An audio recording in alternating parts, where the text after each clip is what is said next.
Let me assert my firm belief that the only thing we have to fear is fear itself. Nameless, unreasoning, unjustified terror. We know from scientific surveys that learning A World at War is one of the top 5 phobias. Awawaphobia is similar to hippopotamonstrosis quipedaliophobia, which is the fear of long words, and especially mispronouncing them.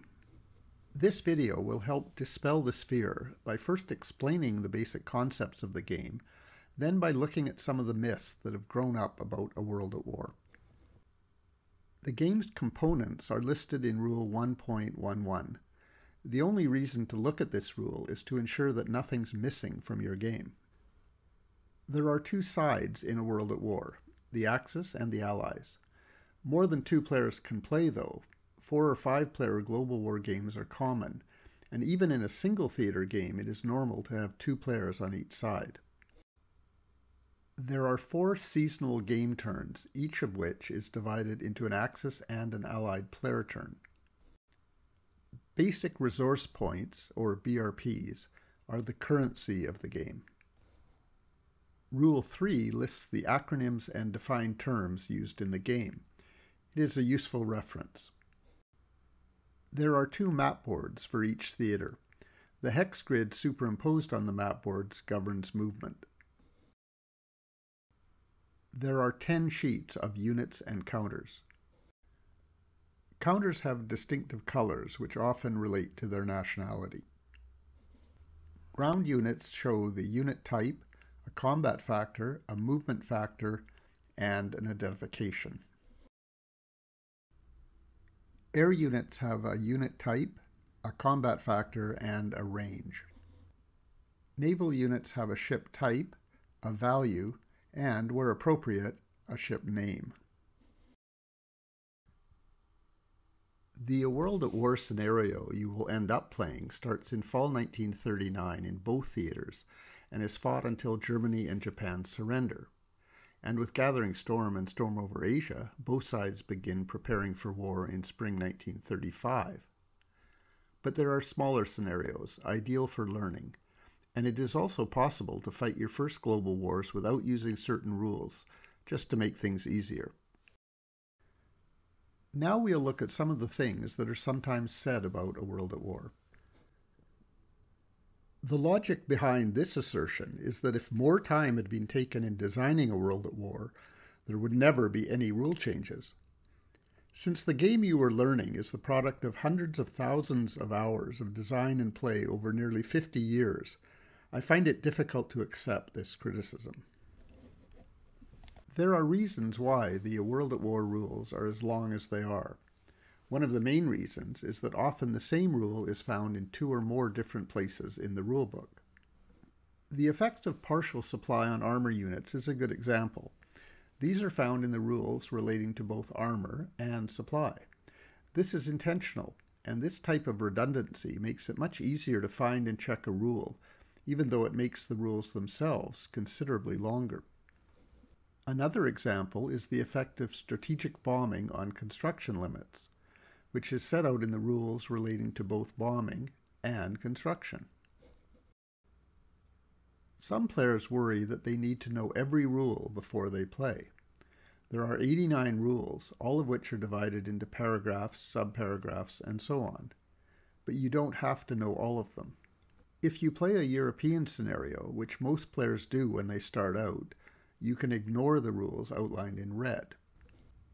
Only a passing knowledge of the rules outlined in purple is needed. They can be looked at if and when they come up. Finally, the rules outlined in green relate to research and diplomacy, which can be abstracted out of the game if desired.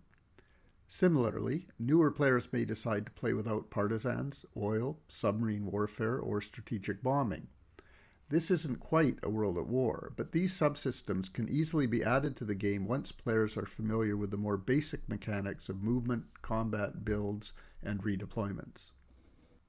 No one can take issue with the correction of typos, misspellings, and mistaken cross-references. The most common changes are clarifications.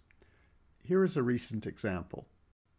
Naval units may be grouped in task forces, represented by task force counters, as described in Rule 20.162. Naval activities are intercepted by rolling dice on the Naval Interception Table, and one additional die is rolled for each task force engaged in the activity being intercepted. This modifier is explained in Rule 22.22. It was suggested that the opponent's interception of naval activities might be made more difficult by not forming task forces. Of course, this is too good to be true. To paraphrase Sherlock Holmes, there is nothing so tragic as a beautiful trick destroyed by an ugly rule. Rule 21.312 requires naval forces of 10 or more factors to be in a task force in order to conduct a naval activity. To be fair, though, the rules relating to this topic are found in 3 different places: Rule 20, Task Forces, Rule 21, Naval Activities, and Rule 22, Naval Interceptions. This led to 2 clarifications referencing Rule 21.312 in both the other rules. This lengthens the rules, while at the same time making it crystal clear that gaming the rules in this manner doesn't work. Substantive changes actually affect the way the game is played, but often in ways that only affect rarely seen positions. Substantive changes may also simplify the game. The history of the U.S. election rule is a good example. When A World at War was first published, there were 2 pages of U.S. election rules. A U.S. election, which might result in the partial or full withdrawal of the U.S. from the war, was resolved at the end of 1944, but also when either Britain or Russia surrendered. While British and Russian surrenders were relatively rare, they occurred often enough that it became clear that the possibility of the U.S. pulling out of the war when Britain or Russia got in trouble added nothing to the game, so those elections were abolished. It was then realized that the remaining U.S. election at the end of 1944 was pointless. The Allies almost never lost that election, and if they did, the Axis position was so strong it didn't matter. The remaining U.S. election was therefore also scrapped. This meant the entire rule was gone, and the rules were 2 pages shorter. It's just wrong to think the game is too hard to learn. Very few of the people who play A World at War are rocket scientists, although many of them research rockets. A World at War is not that difficult to play. It's just difficult to play well, for everyone. Anyone who thinks they aren't smart enough to learn the game doesn't know enough of World at War players. As an aside, I did play a game where my opponent proudly announced that he had completed the atomic bomb. I checked my records of his research and asked, "When did you get a controlled reaction result?" He answered, "Oh, do I need that?" Knowing the rules helps, but knowing the basics of nuclear physics helps even more. The fundamental reason the fear of sharks is unfounded is that almost all A World at War players have class, and bullying is just unacceptable.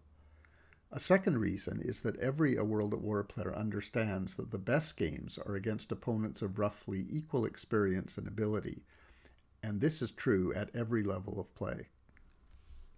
While some A World at War players don't play other games, especially other World War II games, it is really up to each player.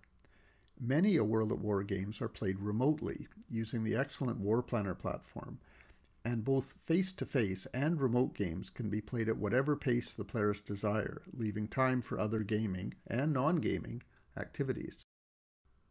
A World at War is fun to play, and the more you understand about the game, the more fun it is.